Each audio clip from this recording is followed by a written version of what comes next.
ბრალდებული პოლიტიკოსი ალექსანდრე ელისაშვილი დარწმუნებულია, რომ მის საქმეზე მოსამართლე გადაწყვეტილებას წინასწარ მიღებული მითითების შესაბამისად გამოაცხადებს.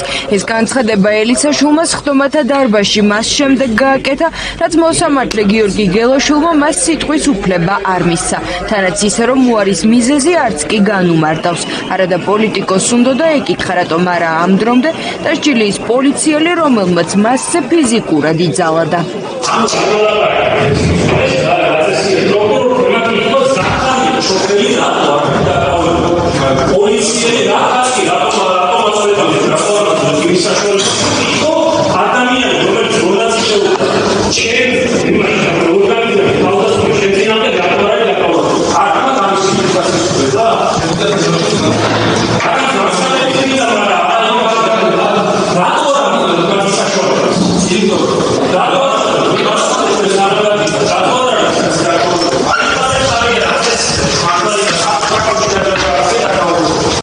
ალექსანდრე ელისაშვილის ეს კითხვები უპასუხოდ დარჩა. დღევანდელ სხდომაზე კი მოსამართლე გიორგი გელაშვილმა ბრალდების მხარის მოწმის ჩვენება მოისმინა. კითხვებს საქმის გამომძიებელი იულონ კორძაია პასუხობდა. სწორედ მან დაათვალიერა პირველმა შემთხვევის ადგილი და რიგი საგამოძიებო მოქმედებებიც ჩაატარა. სხდომაზე აღწერა თუ რა ნივთები ამოიღო შემთხვევის ადგილიდან და შემდგომში საქმეს მტკიცებულებად დაამაგრა.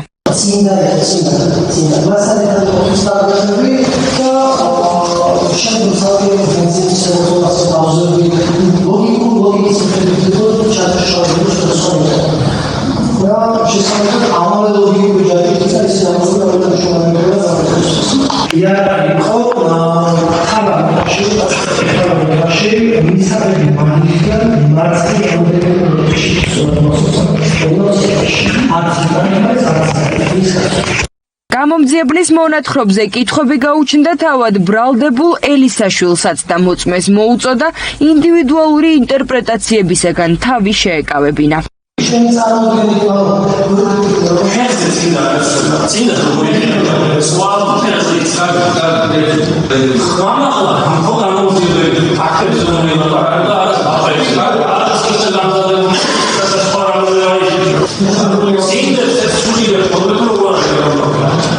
სწორედ იულონ კორძაია იყო გამომძიებელი, რომელმაც ელისაშვილის ბრალდების საქმეს თავდაპირველად სხვისი ნივთის დაზიანების მცდელობის კვალიფიკაცია მიანიჭა. როგორც უფლებადამცველები ამბობენ, მუხლი მხოლოდ ოცნების ლიდერების მოწოდებების შემდეგ შეიცვალა. მოწმე გამომძიებელმა დღევანდელ სხდომაზე თავადაც დაადასტურა, რომ შემთხვევის ადგილზე არსებული ვითარება ამ საქმისათვის მხოლოდ სხვისი ნივთის დაზიანების მცდელობის კვალიფიკაციის მინიჭების შესაძლებლობას იძლეოდა.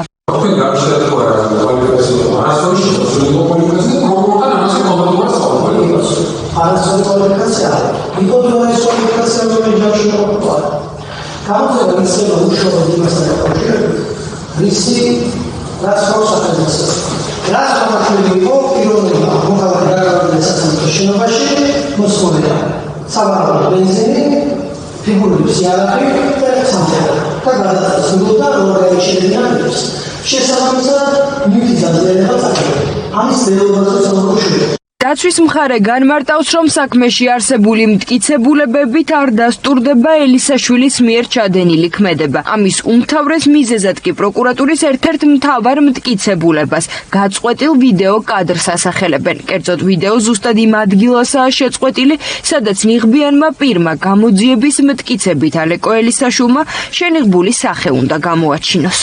მნიშვნელოვანი საკითხები გამოიკვეთა დღევანდელ დღეს. თვითონ მთავარმა გამომძიებელმა აღნიშნა, რომ 3 საათის დაგვიანებით მივიდა შემთხვევის ადგილზე. ეს ნიშნავს, რომ 3 საათის განმავლობაში ჩვენ არ აქვს ინფორმაცია თუ რა ხდებოდა სასამართლოს მიმდებარე ტერიტორიასთან.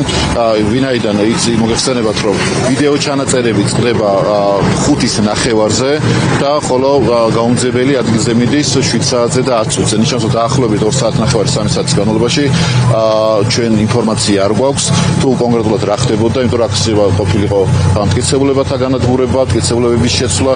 სახელმწიფო ბრალმდებლის განმარტებით კი საქმეზე ყველა მტკიცებულება კანონით დადგენილი წესითაა მოპოვებული. ვიდეო მტკიცებულებები კი ისეა საქმეზე დამაგრებული, როგორც რელევანტური იყო.